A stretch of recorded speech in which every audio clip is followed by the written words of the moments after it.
Bonjour à tous, dans cette vidéo je vous présente donc un outil que j'ai découvert tout récemment, qui s'appelle donc Langdoc, qui, voilà, comme sa tagline l'indique, qui se présente comme la all-in-one AI platform pour votre entreprise. Euh, et je dois avouer que j'ai pas été aussi intéressé par un nouvel outil, en tout cas nouvel, un outil que je découvre depuis un petit moment, et ce pour plusieurs raisons. La principale étant que, comme vous voyez ici, ils prennent en compte donc l'interface chat, donc voilà, comme un chat GPT, la partie assistant, donc que gère aussi les chats GPT, Claude, etc., avec différentes fonctionnalités. Et ils ont voilà, l'avantage de regrouper toutes celles que je trouve les plus utiles. Une partie intégration, donc qui est de plus en plus, enfin, pour moi, qui est une des choses qui a le plus de valeur aussi aujourd'hui sur ce type d'outils pour voilà, pouvoir les connecter à vos données et à votre environnement. Et là-dessus aussi, ils en ont pas mal, et surtout ils ont une approche sur laquelle je reviendrai juste après que je trouve vraiment pertinente. Et puis, ils ont une partie donc workflow, donc un builder qui devient quelque chose de relativement courant, on va dire, pour des outils no code voilà, comme Airtable, comme alors en l'occurrence Airtable, c'est pas vraiment un workflow builder, même s'il a une logique similaire. Mais voilà, on voit aussi ça dans les outils de formulaire, on voit ça aussi voilà, avec le fameux agent builder d'OpenAI. Euh, mais jusqu'à présent, je trouvais que voilà, ces workflow builders, comparés à des outils plus traditionnels comme Invite ou Make, bon, était pas vraiment, voilà, il tenait pas vraiment la route. Et pour le coup, cet outil, je le trouve vraiment intéressant, avec des features assez similaires donc à Newton ou Make, alors forcément pas aussi développées, mais assez similaires, et même avec des features nouvelles que je trouve vraiment, vraiment intelligentes et qui sont pas pour le coup sur les outils d'automatisation classiques. Et puis voilà, d'avoir aussi accès à tous les modèles dans un seul et même outil, et puis une partie sécurité qui est toujours importante, mais dont on va moins parler aujourd'hui. Donc, quand on arrive ici sur Langdoc, donc ça se présente vraiment voilà, de manière similaire à ChatGPT. Donc vous avez ici votre chat avec les différents voilà, outils que vous pouvez associer au chat. Vous pouvez aussi donc sélectionner des fichiers de votre Drive, télécharger des fichiers locaux, donc assez similaires. Et puis, vous pouvez ici choisir le modèle. Donc vous avez vraiment énormément de modèles. Par exemple, moi j'utilise énormément Dust, pour voilà, ceux qui me suivent le savent. Euh, mais là, voilà, vous en avez encore plus que Dust. En plus, vous avez ici où le modèle est hébergé. Donc voilà, pour la partie sécurité, c'est aussi intéressant. Et en plus, vous avez ici la petite description sur la droite que je trouve vraiment ultra smart et vraiment clean. Donc ça, ouais, franchement, je trouve que là aussi sur l'UX, je trouve ça vraiment, vraiment propre ce qu'ils ont fait. Et ici, donc, vous pouvez voilà, modifier les modèles que vous souhaitez disponibles. Vous pouvez en ajouter, vous pouvez en supprimer. Vous avez la main là-dessus. Donc voilà, ça c'est pour l'interface chat principale. Ensuite, donc, vous avez la possibilité de rechercher des chats, donc voilà, de manière assez simple. Une partie inbox que j'ai pas encore beaucoup exploré, mais ce que je suppose être est que lorsque vous créez des assistants ou des workflows, ce qu'on va voir juste après, vous pouvez sûrement recevoir des messages directement dans votre interface Langdoc. Et voilà, vu qu'ils se concentrent forcément sur l'usage d'entreprise, on peut imaginer aussi que vous pouvez envoyer enfin, voilà, recevoir des notifications entre collaborateurs. Donc, intéressant. Et puis ici, donc, vous avez la partie assistant. Donc, pareil, relativement classique jusqu'ici, avec des templates ou la possibilité d'en créer un from scratch. Donc, par exemple, si voilà, j'avais vite fait les tests, donc ici, la petite icône classique, le nom, la description, les instructions, pareil, assez classique. Et ici, la première différence que je trouve vraiment top, c'est sur les input types. Donc les inputs, c'est ce que vous allez donner en information de base pour que votre assistant accomplisse la tâche que vous souhaitez. Dans les interfaces classiques, enfin, dans les outils plus populaires, plus traditionnels comme Claude, ChatGPT ou même Dust, faut les préciser dans le prompt, donc juste au-dessus dans la partie instruction, et c'est pas vraiment structuré, c'est pas vraiment organisé de manière intéressante. Là, vous avez le choix de le faire donc via, le prompt par défaut ou via un formulaire pour lequel vous allez pouvoir créer des champs et après en gros ça va vous générer un lien. Vous pourrez donc partager pour que, voilà, les personnes que vous souhaitez qui utilisent, l'assistant puissent le compléter et s'en servir et ici vous avez donc des différents types de champs et ça permet aussi ensuite de, voilà, référencer ces variables de manière précise dans votre prompt.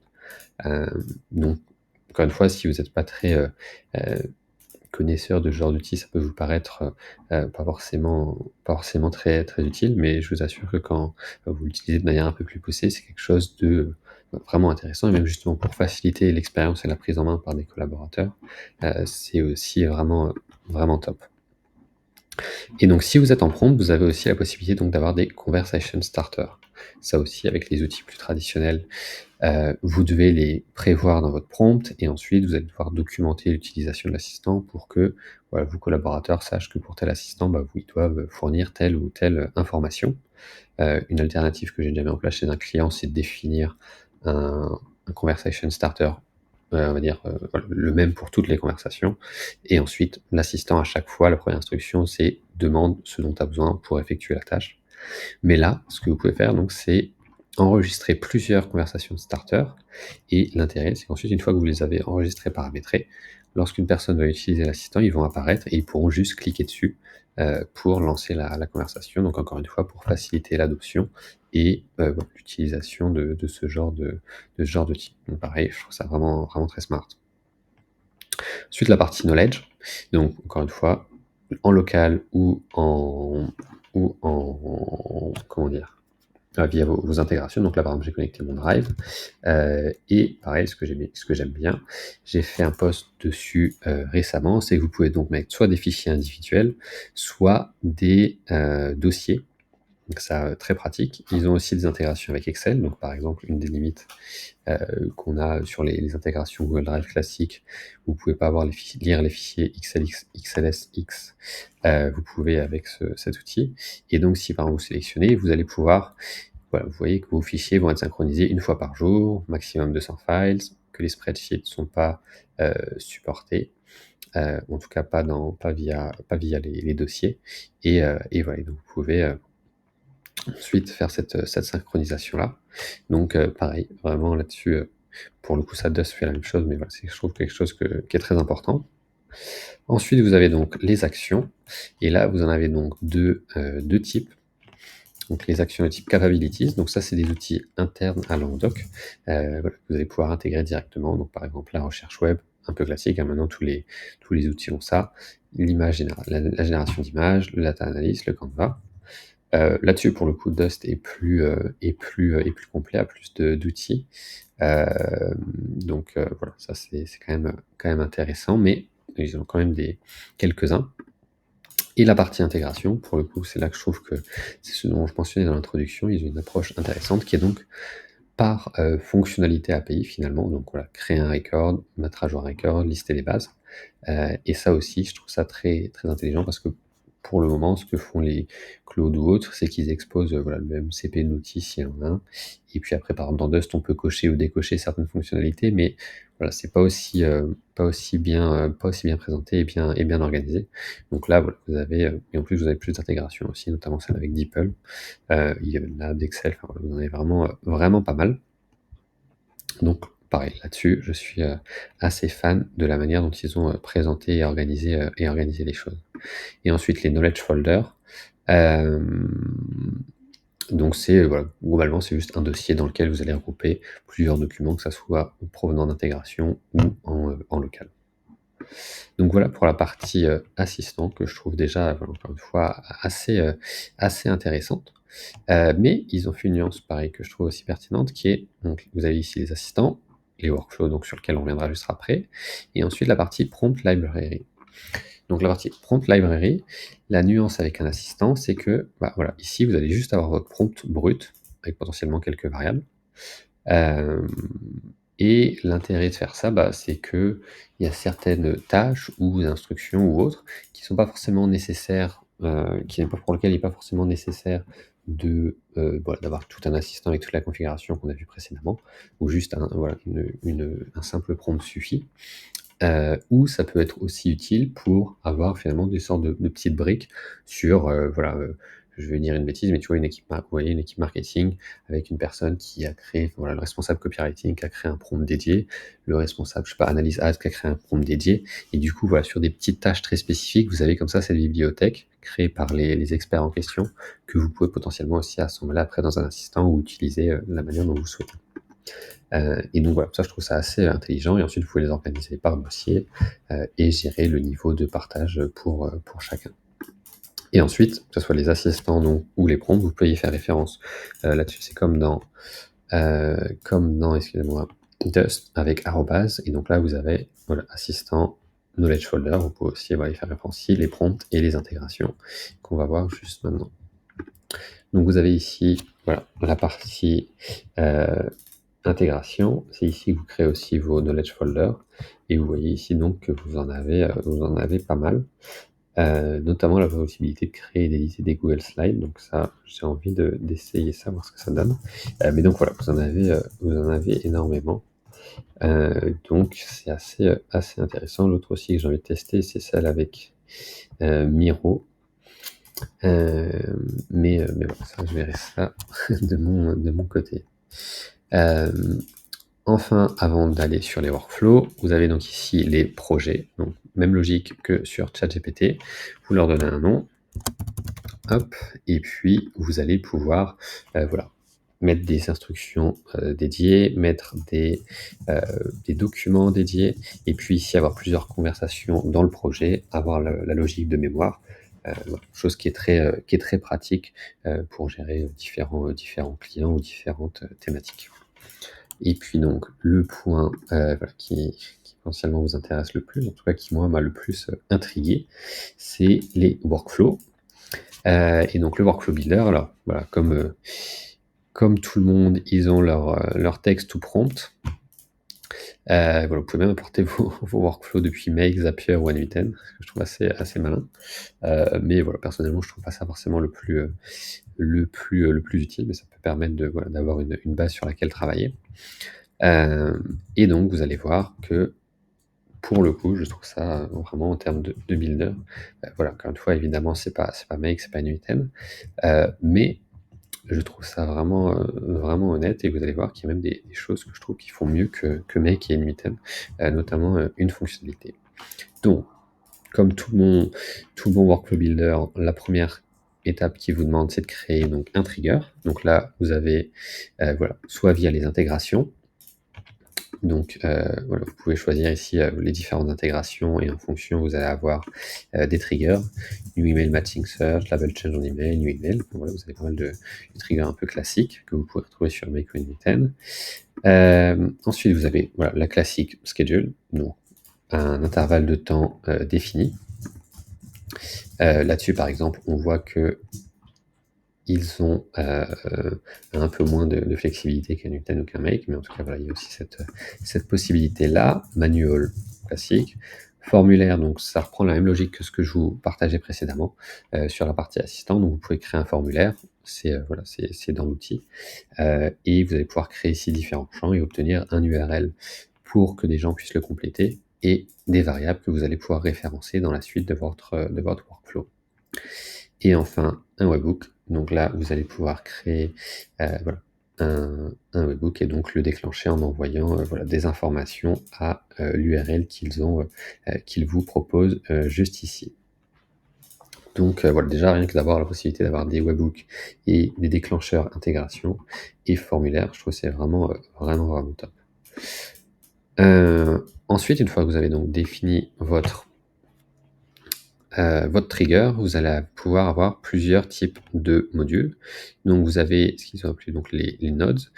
Donc voilà, c'est la possibilité de faire de la recherche web, requête HTTP, des conditions, du code. Donc pareil, ça va plaire à certains. La fonctionnalité de loop, qui est une des fonctionnalités par exemple que les gens attendent beaucoup dans Make ou apprécient spécialement dans N8N. Les guardrails, pareil, très intéressant, qui sont arrivés récemment aussi dans N8N. Les delays, le file search ou le send notification. Donc voilà, justement, c'est ce dont je parlais tout à l'heure, recevoir directement dans votre inbox.